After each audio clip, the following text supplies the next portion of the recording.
After watching Batwara 1947. Time pass. आज मैं उसकी बात करूंगा जिसकी कोई बात नहीं कर रहा, जिसका हाइप होना चाहिए था पर नहीं है, जिसके लिए ऑडियंस डिवाइडेड है अपने ओपिनियंस और आइडियोलॉजीज को लेकर। क्या होता है जब घायल और घातक के डायरेक्टर 28 साल बाद सनी देओल के साथ वापस आते हैं एक सेंसिटिव हिस्टोरिकल ड्रामा लेकर? क्या ये पिक्चर एक सिनेमैटिक मास्टरपीस है या फिर एक लाउड मेलोड्रामा का ओवरडोज? चलो भाई।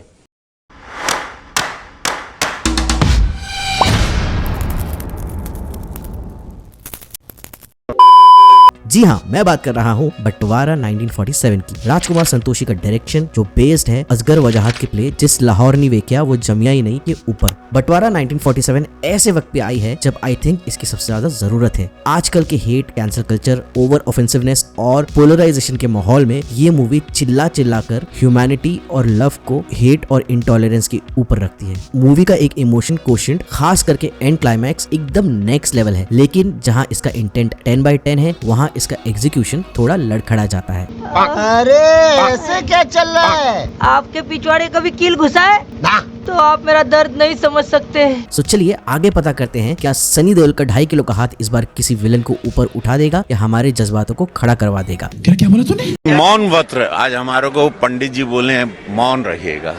क्या राजकुमार संतोषी का 90s का चार्म आज भी चलेगा? क्या मास एक्शन के माहौल में ड्रामा काम करेगा या गदर 2 और बॉर्डर 2 के बाद सनी पाजी का सक्सेस स्ट्रीक तमाम करेगा? आगे जानेंगे और डिटेल में इन इट्स कड़क एंड नरम बात। पहले बात करेंगे इस मूवी के कुछ कड़क बात की। Acting master class by Shabana Azmi and Sunny Deol swag. Shabana Azmi cooked and ate everyone with her acting this time. हर एक एक्सप्रेशन में इमोशन झलकता है। वो अपने कैरेक्टर में इतनी कन्विक्शन लेकर आती है कि आप उनसे डायरेक्टली रिलेट कर पाते हो। You will feel her warmth, love, care and struggle as if she is your own grandmother. जहां आवारापन 2 में उन्हें ऐसे वेस्ट किया गया था जैसे सलमान भाई से गाड़ी ना चलवाना। मैंने उस तरीके से sorry.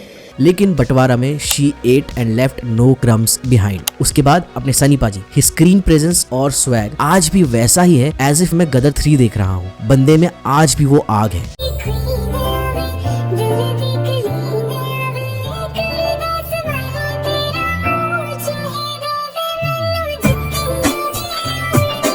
Resonate emotions on point. Movie का इमोशन ग्राफ सेकंड हाफ में बिल्कुल पीक पे चले जाता है। क्लाइमैक्स इतना पावरफुल और हेवी है कि अगर आपकी आंखें नम नहीं हुई तो आपका दिल पत्थर का है। हार्ड हिटिंग मास डायलॉग्स। राजकुमार संतोषी के डायलॉग्स में आज भी वो दामिनी और घातक वाला दम है। कहीं ना कहीं इनमें सिर्फ शोर नहीं, इन लाइंस में वेट है जो ऑडियंस से सीधा कनेक्ट करती है और सीटियां बजवाने में मजबूर करती है। ऐसे हेवी आर्टिस्टिक डायलॉग्स आजकल के मूवी में कम सुनाई देते हैं।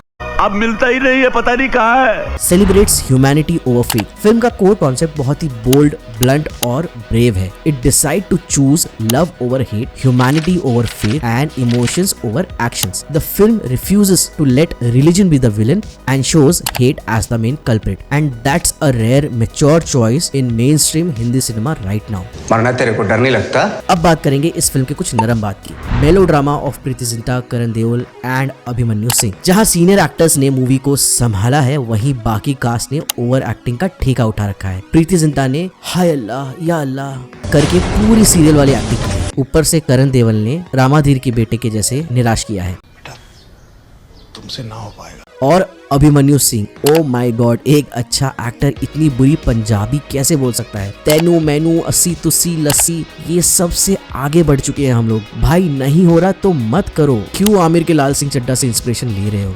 तू इसके साथ मत घूम रे। प्रीचीनेस ईट्स द एंटरटेनमेंट। जहां फिल्म का मैसेजिंग अच्छा है वहीं फिल्म कई जगह सिनेमा कम और लेक्चर ज्यादा लगने लगती है। जब कहानी जरूरत से ज्यादा ज्ञान देने लगती है तो मूवी का फ्लो टूटता है और एंटरटेनमेंट फैक्टर धीरे धीरे कम होने लगता है।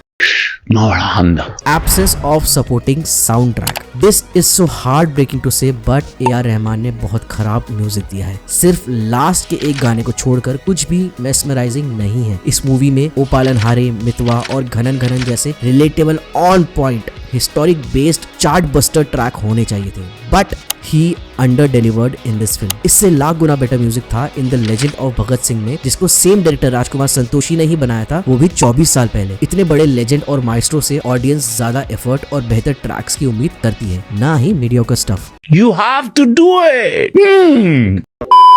मैं इस मूवी को दूंगा 3 तुलसी का पौधा आउट ऑफ 5। बंटवारा 1947 परफेक्ट नहीं है, ये लाउड है, थोड़ी ओवर ड्रामेटिक है, पर इसका हार्ट और इंटेंशन सही जगह पे है और इसका क्लाइमेक्स बहुत ही वेल एग्जीक्यूटेड और इमोशनल है। ऑल राइट देन, वीडियो पसंद आया तो जो अच्छा लगे वो कर देना। मैं मिलूंगा आपको अपने नेक्स्ट वीडियो में। टिल देन बाय, धन्यवाद।